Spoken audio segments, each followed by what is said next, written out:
పోటీ పరీక్షలకి అకాడమిక్ పరీక్షలకి చాలా తేడా ఉంది. అకాడమిక్ పరీక్షల్లో చాలామంది పాస్ అవుతారు, అతి తక్కువగా ఫెయిల్ అవుతారు.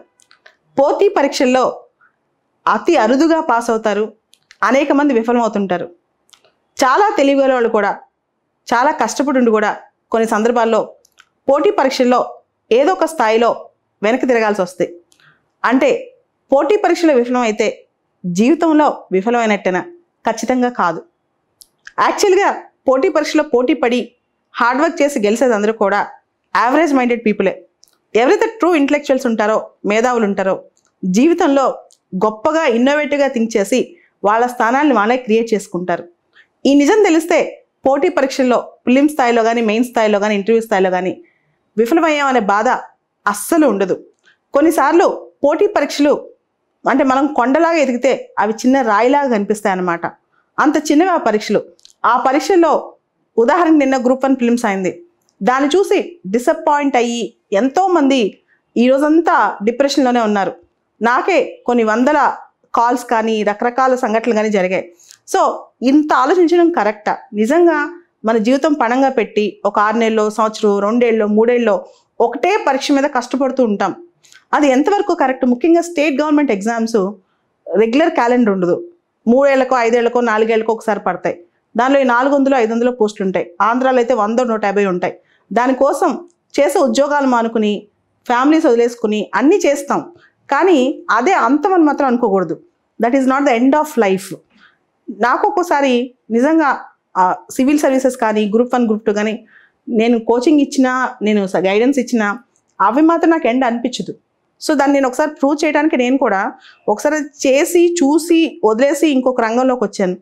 సో ఎవరైనా సరే అంటే మనం ఒక రంగంలో కష్టపడి చివరిదాకా వచ్చి దానిలో సక్సెస్ అయినా ఫెయిల్ అయినా, ఏ రంగంలోకి వెళ్ళినా నెక్స్ట్ ఇంకో ఏ రంగంలోకి వెళ్ళినా స్క్రాచ్ నుంచి మనం వదిలిపెట్టేసినా మనం సక్సెస్ అయ్యే వస్తామన్నమాట. ఇక్కడ నాకు చాలా గొప్ప గొప్ప ఉదాహరణలు గుర్తొస్తాయి. ఒక కష్టపడే వ్యక్తి జీవితంలో ఎక్కడ వదిలేసినా మళ్ళీ పైకి రాగలడు.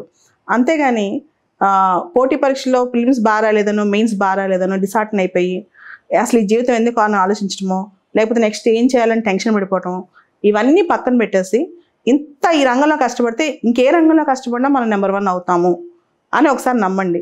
అండ్ చాలాసార్లు అనిపించుద్ది చాలా రంగాల్లో కష్టపడిన వాళ్ళందరూ కూడా మనకంటే ఎక్కువ కష్టపడిపోయారు. కాదు, ఈ రంగం కాకపోతే ఇంకో రంగం ఉంటుంది, ఇది కాకపోతే ఇంకొక స్కోప్ ఉంటుంది లైఫ్లో.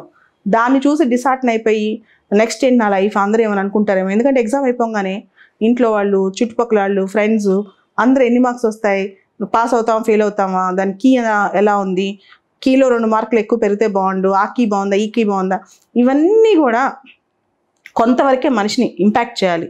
మన జీవితం మాత్రం పోటీ పరీక్ష కాదు.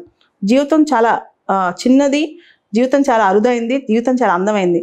దాన్ని మొత్తం మన యూత్ మొత్తం మెయిన్గా 20 సంవత్సరాల వయసు నుంచి 30 సంవత్సరాల వయసు వరకు దీనిలోనే పెట్టేసి దీనికి అంకితం అయిపోయి దీనిలోనే కొట్టుమిట్టాడుతూ ఇదే ఒక భ్రమలో బతకడం కరెక్ట్ కాదు.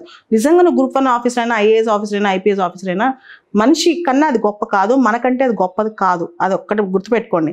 ఈ రంగం కన్నా ఇంకా అనేక రంగాలు, మనం చేయాల్సిన రంగాలు, మన ఇంపాక్ట్ క్రియేట్ చేసిన రంగాలు చాలా ఉన్నాయి. రాను రాను గవర్నమెంట్ సర్వీసెస్ గొప్పే, నేను కూడా దానికి కోచింగ్ ఇస్తాను. కానీ గవర్నమెంట్ సర్వీసెసే అంతం కాదు. అంతకంటే గొప్ప సర్వీసులు భారతదేశంలో ఉన్నాయి, ప్రపంచంలో ఉన్నాయి, మన రాష్ట్రంలో కూడా ఉన్నాయి. అంతకంటే గొప్పగా పేరు తెచ్చుకున్న వాళ్ళు ఉన్నారు. ప్రజాసేవలో అంతకంటే ఎక్కువగా వాళ్ళ జీవితాన్ని అంకితం చేసిన వాళ్ళు ఉన్నారు. వాళ్ళందరినీ పక్కన పెట్టి అలాంటి ఎగ్జాంపుల్స్ తీసుకోకుండా కేవలం మనం ఒక తహసీల్దార్ కాలేదనో, ఒక గ్రూప్ 1 ఏసీటీఓనో, లేకపోతే ఒక గ్రూప్ 1 సిటీఓనో, డిఎస్పీనో కాలేదనో, డిప్యూటీ కలెక్టర్ కాలేదనో, లేకపోతే కలెక్టర్ కాలేదని ఏంటిది ఇలా ఆలోచించడం పక్కన పెట్టి ఫస్ట్ మీరు ఒక మనిషిగా మిమ్మల్ని మీరు ప్రూవ్ చేసుకున్నాను, ఒక మంచి గొప్ప వ్యక్తిగా ప్రూవ్ చేసుకున్నాము అని చెప్పి దాన్ని నమ్మండి. ప్రపంచంలో అందరూ ఐఏఎస్లయ్యే బతకట్లేదు, అండ్ ప్రపంచంలో అందరూ ప్రైమ్ మినిస్టర్, సీఎంలయ్యే బతకట్లేదు. ప్రతి ఒక్కరికి లైఫ్ ఒకటే. ఇన్ఫ్యాక్ట్ ప్రతి మనకి ఒక కాంక్ష ఉంటుంది అనమాట. మనకు ఒక స్టేటస్ రావాలి, లైఫ్లో సెటిల్ అవ్వాలి, మనకు ఒక అధికారం కావాలని. కానీ అన్నిటికన్నా గొప్ప ఏంటి తెలుసా? మనతో మనం రీకన్సైలే బతకటం, మన కోసం మనం బతకటం. ఇన్ఫ్యాక్ట్ పవర్ కోసం బతికేవాళ్ళు, అధికారం కోసం బతికేవాళ్ళు, స్టేటస్ కోసం బతికేవాళ్ళు ఏదో ఒక రోజు నిరాశ పడవచ్చు. కానీ మన కోసం మనం బతికితే ఏ రోజు ఆ నిరాశ రాదు. సో దీన్ని నమ్మండి.